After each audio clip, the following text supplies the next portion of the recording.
For the transcribed premiere production, The Cruise of the Paul Parrot, that thrilling story of the sea and the adventurous days of whaling. If you'll remember, Johnny Robbins, asleep in Captain Dalton's cabin, was awakened by the strange chopping sound in the hold that we've heard of so much before. Deciding to investigate, Johnny steals from the cabin to the deck, where he meets Sue Grange, who is also unable to sleep. They overhear Red Mulhooley, the brutal sailor whom Captain Dalton struck when he was bullying Johnny, talking to another seaman and planning to revenge himself on the captain right away. They silently follow him down to the deck, back to the captain's cabin, intending to warn Captain Dalton before Red strikes. Meanwhile, Ezra Grange has also been awakened by the chopping sound, and he too has gone to the captain's cabin when he finds Sue missing from his cabin. There they all meet, and a terrific struggle ensues between Captain Dalton and Red Mulhooley. As today's adventure begins, we shall hear the outcome of the fight. It is now the next day, and Johnny and Sue are talking to the captain on the deck of the Paul Parrot. Oh, Captain Dalton, I'm so glad that awful seaman didn't harm you last night. I was very lucky, Miss Sue. I'm more obliged than I can ever tell that you and Johnny tracked him down and tried to warn me. It's a good thing Mr. Grange was in your cabin and you were awake. Aye, lad, it is that. If the two of us hadn't been there, I'd have had a stiff squall battling that hulk of a man. I could match him in a fair fight any time. But it's different when you're caught unawares at night. And he had a knife. That made him all the more dangerous. Aye, lad, that he had. But he wasn't so dangerous after we sunk a few blows below his chin. But enough of this. It's over and we're all safe, and we all may be thankful for our good fortune. And the red-headed seaman is getting his just deserts, too. You may lay to that. What became of him, Captain Dalton? He's been thrown in irons and sent below to the hold. He'll stay in the brig until our first port call, where we'll send him ashore to stay. That kind of a swab is not wanted on board the Paul Parrot. Gee, Captain Dalton, you know just about what to do in every case, don't you? Get along, lad. That's every skipper's duty, to know what to do at the proper time. Oh, Johnny, where did Dick and his Paul Parrot go? Gee, Sue, I don't know. I wanted to tell him all about last night. I'll tell you where he is. He's below deck, tending to that swab, Red Mulhooley. Somebody has to take his grub to him, and old Dickon was ordered. I wonder what he says when Dickon goes down there in that dark hole. I never would have picked this job of my own choosing, you can lay to that. But somebody's got to carry a grub. Stow that, Dickon. I ain't asking for sympathy. But if I'd done in the captain, the whole story might have been different. But I didn't, so I gotta take me punishment. But strike my mizzen, I almost go mad sitting in this black, smelly hole all by myself. That's why I asked you to leave your parrot down here this morning. I thought he'd be better company than nothing. 40 lashes for the lubber before the mast. Stow that gap. Blow me down. I thought you wanted to hear him talk. That's why I left the bird down here this morning. What with you pleading and begging me to.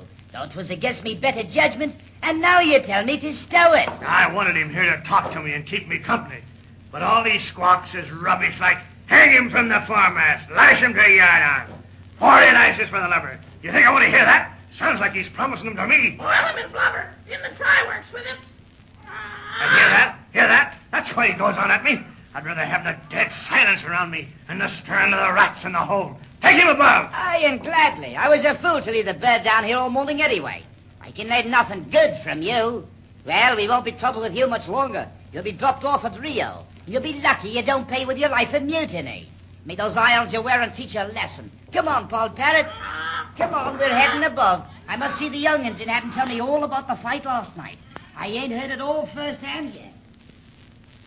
Gee, then, Captain Dalton, you could have that man Red maybe hanged for mutiny, couldn't you? I could. But I want no man's blood on my head. Even of a low shipworm like that. I'm putting him ashore at Rio. Well, Miss Sue and Johnny, lad, I must get aft. Get along with you. Gee, I like Captain Dalton. Me, too. I never knew a man so strong as him before. Say, Sue, did you find out any more about that map Mr. Grange has got with my father's name on it? No, I haven't. My brother never takes it out of his pocket anymore. Oh, look, here comes Dickon. And Paul Parrot's on his shoulder. There she blows to starboard. Ahoy there, mates. Hey, you ran into heavy squalls last night down in the captain's cabin. Well, yes, we did, but we didn't really see much. It all happened in the dark, and since Mr. Grange had already awakened Captain Dalton, it only took a few seconds for the captain to knock Red Mulhooley down, even if Red did have a knife. He's a brave and mighty man, the skipper, and you may lay to that. Dickon, where'd Paul Parrot been? I haven't seen him on deck all morning. Well, mates, they threw Red and irons in the hold, you know. And when I went down there early this morning to fetch him his grub, He begged me to leave Paul Parrot with him to keep him company or he'd go mad. And you let him? Well, much as I hate the lubber, I just couldn't refuse him that. But a few moments ago, when I went below, he changed his mind. He said the bloomin' critter kept remarking unpleasant and disturbing things at him. So he wanted me to take him back on deck. He's a bloomin' hammerhead shark, and you can lay to that. Well, blow me down. Old Paul Parrot sure can tell a man by his rigging. He's a smart old bird. Picks up words just hearing him said once. And then he says it when you at least expect it. You can lay to that, Mr. Altesty. I'm with you. There he goes again. Wait! Did you hear what that bird said? What? He said, "You can lay to that, Mr. Altesty." Where did he get that name? Are you sure he said that? He said it just as plain as... I'm with you, Mr. Altesty. You can lay to that. There. Hear him? Hear him? Why, shiver me timbers. Where did he pick that up? Why, Altesty is a Spaniard that Captain Dalton had so much trouble with before the cruise, isn't he? Yes. He's the man that brought me on board the Paul Parrot and put me in that cask. Blow me down. That's the swab the captain suspected of causing that chopper noise down in the hold, ain't it? That's the one. But, Johnny, if the parrot heard his name... Then he must be aboard someplace. That's what I think, too. You're right, mates. The bird must have picked it up this morning when I left him down in the hold. And that means Altesty was down there talking to Red. Shiver me timbers. Let's find the skipper. No, Dickon. There's no time to lose. The captain is aft with the officers, drilling the men to use the whaleboats. We'd better go down in the hold as quietly as we can. And maybe we can find out where Altesty is hiding. Well, let's hurry. I'll go with you. No, hold. I'd better not. He'll hear me old Pegleg clumping down the stairs, and that'll warn him. That's right, Dickon. We better go alone. But it's dangerous, Miss Sue. You should have one of the men go below with you. Well, we'll be real quiet, Dickon. The fewer of us there are, the less chance there is of Altesty hearing us if he's down there. We'll go below and hide behind the empty casks in the hold. Well, mates, if you're set on it. But I'll stay right here at the head of the companionway. And if anything dangerous happens, just hail me. And I'll be done with half the crew in the time it takes a whale to hoist his flukes. All right, Dickon. Come on, Sue. Real quietly. All right. What part of the hole did Dickon say Red was in? Dickon didn't say. But the captain says he was right fore of the casks. That means just about amidships. Careful. These stairs creak. I'll be careful. Now we're on the main deck. Now, down to the hold. Why, look, Johnny. If Red is in irons amidship in the hold, that would put him just about under our cabin. That's right. And that would be just where you'd expect Altesty to be hiding. Because if Altesty made that chopping noise, that came right from under Mr. Grange's cabin. Remember? Yes. Look, Johnny, we're almost there. Yes.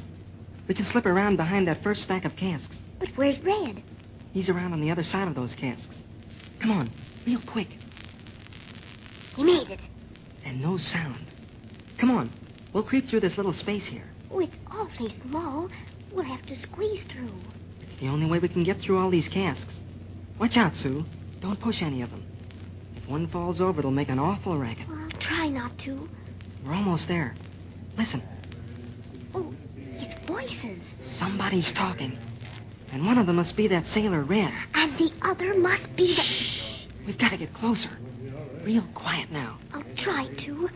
Oh, look out, Johnny. What? That cask ahead. It's shaking. It's going to fall. Oh, gee. It'll tell them we're here. Oh, it's stopping. Oh, it didn't fall after all. That was awful close. We've got to be even more careful. Oh, I thought sure that barrel would fall. Come on. We're almost there. Oh, they must be right past that next row of casks. Yes. You can see right through here. Who is it? Sue! Look! Well, my good friend Red, if I loosen the chains, can you be sure you can start a mutiny? Of course I can, Mr. Altesty. I told you this morning I was with you every knot of the way. But if this is not true, if I loose you and then you tell the captain... Blow me down, Mr. Altesty. I'd never do that. So help me. I wouldn't cross you. If you did, you might find the dirt between your ribs. But if you cannot start a mutiny among the men, you will be of no use to me. That's the man. That's Altesty, all right. But where did he come from? Where has he been hiding? Look. See that opening in the planking over there? Yes. It's like a door. That's where he's been hiding. There's a secret compartment in the side of the hull. We better run back and tell the captain. Right away, Sue. But wait.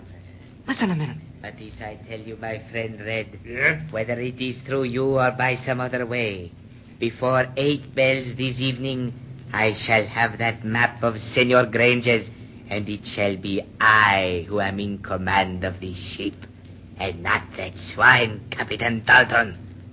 Madre de Dios, I swear it. By 8 bells, I shall be in command. So, Al Testi has been on board the Paul Parrot all this time, hiding in a secret compartment. And what is his plot to free Red and start a mutiny? Will Johnny and Sue be able to tell the captain in time to stop this man's evil plans? And about that map, that's what Al Testi wants, the map that Mr. Grange holds with Johnny's father's name on it. Will he get it? Only time will tell. Perhaps we'll find out real soon, so don't miss even one of these exciting adventures on the cruise of the Paul Parrot. Your Paul Parrot announcer is Dave Ward.